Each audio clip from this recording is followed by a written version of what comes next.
If you were humiliated in front of people who never bothered to learn your name, what would you do when the world suddenly handed you the power to change everything?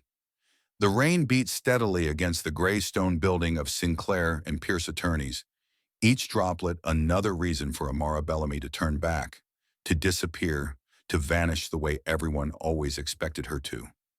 Instead, she pushed open the heavy door, letting in a gust of cold November air in a room full of hostile eyes. No one greeted her. They saw her, of course they saw her, but not as a person, more as a disruption, a mistake in the otherwise perfect portrait of Sinclair privilege assembled in the polished conference room. She felt the weight of judgment in every glance. Her thrifted pea coat, the fraying school bag, the natural curls she had barely managed to tame after a sleepless night. Still, Amara straightened her back and walked further into the lion's den. "Nathaniel, do tell me you didn't bring the housekeeper's daughter in by mistake." Cassandra Sinclair smirked, lips as sharp as the diamonds on her fingers. "Must have wandered in off the street," Nathaniel murmured, barely concealing his distaste as he sipped his scotch, eyes sliding away from Amara as if the very sight was beneath him. A few more whispered snickers. An aunt muttered something about charity cases. Amara ignored them, focusing instead on the paintings lining the wall. Sinclairs of old, their painted eyes cold and aloof. The seat at the end of the conference table, once Reginald Sinclair's, now sat empty, a silent throne. In front of it, a thick, sealed envelope. All around it, a family bracing to devour each other for their inheritance. No one noticed as Amara slipped into a chair near the window, her face impassive, her heart pounding. She was here because her mother, Lydia Bellamy, had served this family for almost 2 decades, scrubbing their floors, tending their gardens, and once, aiding the old man in his final months. Amara had grown up invisible, listening from the kitchen as her mother soothed Reginald through sleepless, pain-filled nights. She'd watched her mother swallow humiliation so Amara could have a future. And now, on the day of the will reading, Lydia lay at home, sick and worried. And Amara was here, on her behalf, or so she thought. The double doors opened again. All chatter ceased as Mr. Arthur Pierce entered, a dignified man in his 70s, sharp-eyed behind gold-rimmed glasses. He greeted the room with a nod, but when he saw Amara, his face softened just a bit. "Miss Bellamy," he said, and in the shocked silence that followed, gestured for her to take the seat of honor, right next to him at the head of the table. Nathaniel's jaw dropped. Cassandra nearly choked on her mineral water. "Excuse me, Arthur, do you realize who you're asking to sit there?" Cassandra's voice was ice. "I know exactly who I'm asking," he replied calmly. "Now, if everyone is present, we may begin." The tension thickened, but Arthur ignored the snide glances and opened the envelope with deliberate care. "We are gathered here for the reading of Reginald Sinclair's last will and testament," he intoned. "Before we proceed, Mr. Sinclair has left a video message to be played first." A staff member wheeled in a monitor and pressed play. The screen flickered, then came alive with the image of Reginald Sinclair. Gone was the steely-eyed patriarch. The man in the video was frail, his voice raspy, but his gaze shone with unmistakable clarity. "If you're watching this, it means I'm gone," Reginald began, his eyes wandering across the room from beyond the grave. "And I imagine you're all expecting to find out just how much richer you're about to become." A few nervous laughs quickly stifled. "But before we discuss inheritances, I want to ask my family a simple question. Who here knows the full name of Lydia Bellamy's daughter?" An uncomfortable silence. Cassandra looked at her nails. Nathaniel furrowed his brow. "No one." Reginald's voice was soft, tinged with sadness. "I thought as much. That young woman has worked in this house since she was a child, helping her mother every weekend, every summer, every holiday. Yet none of you ever learned her name." Amara blinked, feeling a sting of emotion.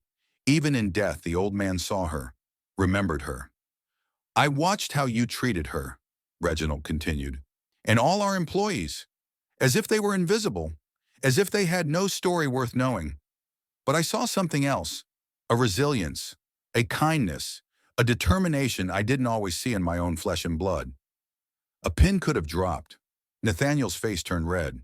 Cassandra shifted uncomfortably, the weight of exposure heavy. Reginald went on. This is not just a will. It's a reckoning. Arthur paused the video. At Mr. Sinclair's explicit request, the reading will continue after this short intermission. He glanced at Amara, who met his eyes, and for the first time, someone in that room smiled at her, not with pity, but with respect. Phones buzzed quietly under the table. Cassandra, quick as ever, sent out a group message. Housekeeper's kid is trying to pull something. I'll handle it. But as Arthur unfolded the first page of the will, no one, not even Amara, could have imagined just how much their world was about to change. Miss Bellamy, Arthur addressed, Reginald Sinclair left you a personal letter to be read aloud. He handed her an envelope. Her hand shook as she broke the seal and unfolded the letter. Amara, if you're reading this, it means I am no longer here to thank you in person. You showed me a kind of strength I never saw in my own children. You took care of your mother. You studied late into the night. You treated me with respect, even when my own family did not. I hope what I have done will change your life for the better, and maybe, just maybe, teach my family a lesson about what truly matters. Reginald. Tears burned at the corners of Amara's eyes, but she would not let them fall. Let us continue, Arthur said, voice gentle. And so the reading began. Outside, the storm grew stronger. Inside, it was nothing compared to the tempest about to tear the Sinclair dynasty apart. The hush after Amara finished reading Reginald Sinclair's letter was heavy and brittle, like the air before a thunderstorm. Cassandra opened her mouth, perhaps to object, perhaps to sneer, but Arthur Pierce raised a hand, commanding silence in a way that even these heirs could not defy. Now, as executor, I will proceed with the reading of Mr. Sinclair's final will. He drew out a second envelope, stamped with a crimson wax seal. He broke it open with careful hands. Amara stared at the table, heart pounding so hard it was all she could do not to tremble. All those years she had been invisible in this house, fetching, mopping, enduring sly insults and outright cruelty. The memory of Nathaniel ordering her to scrub mud off his shoes only weeks ago still lingered. She had endured not because she was weak, but because her mother needed her, and hope always glimmered, faint but unyielding. Arthur cleared his throat and began, To my nephew, Nathaniel Ward, I leave the family lake house and a trust of $1 million on the condition that he completes a year of volunteer service in the community of his choosing. Nathaniel gaped. What kind of joke is this? He blurted. Arthur didn't so much as blink. To Cassandra Sinclair, my only daughter, I leave my art collection on the condition that she uses it to found a public gallery for young artists from disadvantaged backgrounds. Cassandra's hands were trembling now, and her voice was tight. You can't be serious. Arthur continued. To my sister, Margaret, I leave my Paris apartment and a stipend, contingent on her funding a scholarship for first-generation university students. Margot sniffed, the color draining from her cheeks, but the room's attention had turned, inevitably, reluctantly, toward Amara. It was as if every old resentment, every condescending word, every cruel joke was about to be weighed against her presence. Arthur unfolded the last page. And to Amara Bellamy, daughter of Lydia Bellamy, I leave the controlling interest, 51%, of Sinclair Holdings, the main residence at Rosewood Estate, and a sum of $10 million to be managed in trust until she turns 21. A deathly silence fell. Nathaniel dropped his glass. Cassandra's breath came in sharp, quick gasps. Margot pressed a trembling hand to her chest. Amara simply sat frozen, unable to process the words. It was Nathaniel who broke first, rising so quickly his chair crashed backward. This is a farce. She's not even family. You can't hand the company to a janitor's kid. Arthur's gaze was unyielding. It is not for you to decide, Nathaniel. The will was written of Mr. Sinclair's own volition, witnessed and recorded. Cassandra lunged for her phone, fingers flying across the screen, no doubt summoning lawyers, publicists, anyone who might reverse this humiliation. But it was too late. Arthur nodded to his assistant, who pressed a button and lowered the shades. The screen flickered to life again with a second video of Reginald. This time Reginald's tone was sharper, less sentimental. If my family is contesting this decision right now, let me be clear. I was not coerced. I saw my own heirs take my legacy for granted. I watched as Amara worked quietly, helping her mother, sacrificing her own dreams so others could succeed. None of you bothered to see her as anything but a shadow in your midst. But I did. I spoke with her, listened to her hopes, her plans, her doubts. In the end, it was clear who truly valued what I built. Cassandra's face twisted with fury. Nathaniel muttered under his breath. Only Margot remained silent, her eyes wet. The screen shifted to a series of hidden camera clips. Nathaniel berating a kitchen worker for a trivial mistake. Cassandra firing a gardener because she disliked the flowers he'd chosen. Margot mocking Lydia Bellamy's accent behind her back. Amara looked away, sick with old shame, but now also with a sense of justice. Their secrets were exposed, not just to the world, but to themselves. The final shot was of Amara, late at night, sitting with Reginald in his library. Her voice, hesitant but warm, filled the room. I don't know if I'm enough for this. I just want my mother to rest. I want a life where no one has to be invisible. Reginald's voice gentle. That's why it must be you. The video cut out. The silence was shattered only by the sound of Cassandra's phone vibrating, message after message popping up on the screen. News was spreading. Journalists would arrive soon, and the city's elite would whisper about the black girl who inherited an empire. Nathaniel rounded on Arthur, eyes wild. She'll ruin us. The company. Our name. Arthur remained composed. Sinclair Holdings will be managed by a temporary board until Amara reaches majority. Your family will retain minority shares and dividends, but the future belongs to her, as Reginald decreed. For a moment, Amara could not move. Her hands were shaking, her vision blurred. She thought of her mother, her small apartment, the mounting bills, the dreams she'd shelved for so long.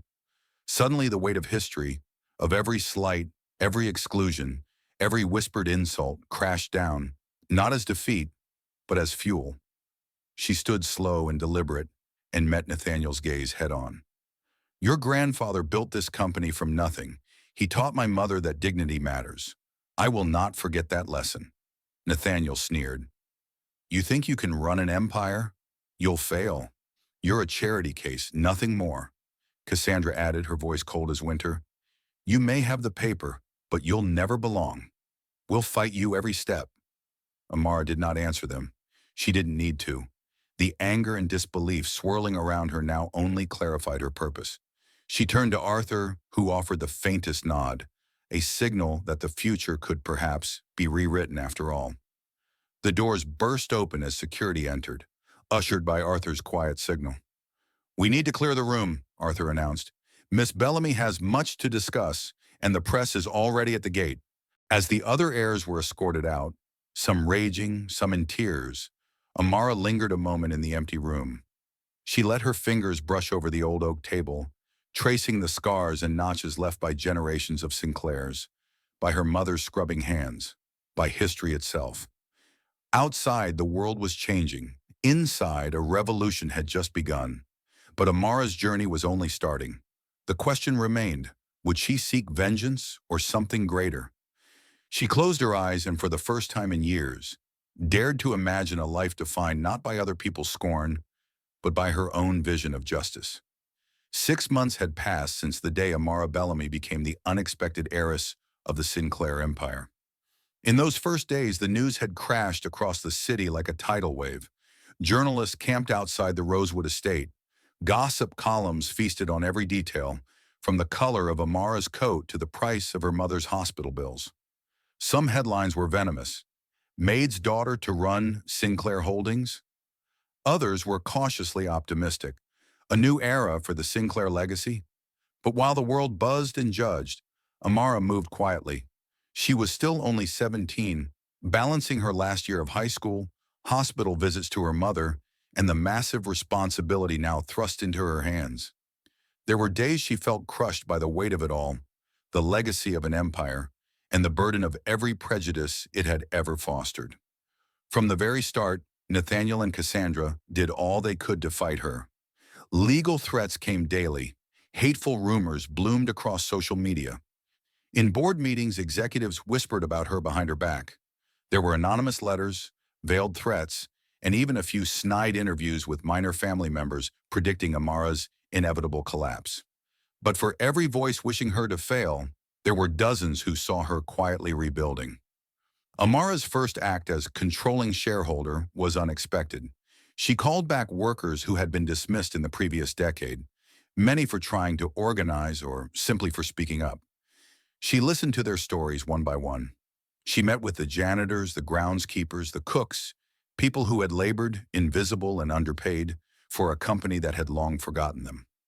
With the guidance of Arthur Pierce and a few loyal board members, Amara founded a new program, Sinclair Forward, a profit-sharing initiative that distributed bonuses to employees at all levels, based on the company's improved performance. The first time checks were handed out, some older workers wept. Others simply hugged her, whispering, "Thank you, Miss Bellamy," with tears in their eyes. The Rosewood estate, once closed to all but the Sinclair family and their circle, became the site of monthly community events. Tutoring for local children, free clinics, art shows for aspiring young creators from the city's poorer neighborhoods. In the grand hall where Amara had once been ignored, she now greeted guests by name, taking time to speak with each person as if they mattered, because to her they did. But the wounds left by the old regime ran deep. Nathaniel, stripped of his privileges, found himself haunted by the life he had scorned. No longer welcome at the country club, his so-called friends distanced themselves, fearing scandal.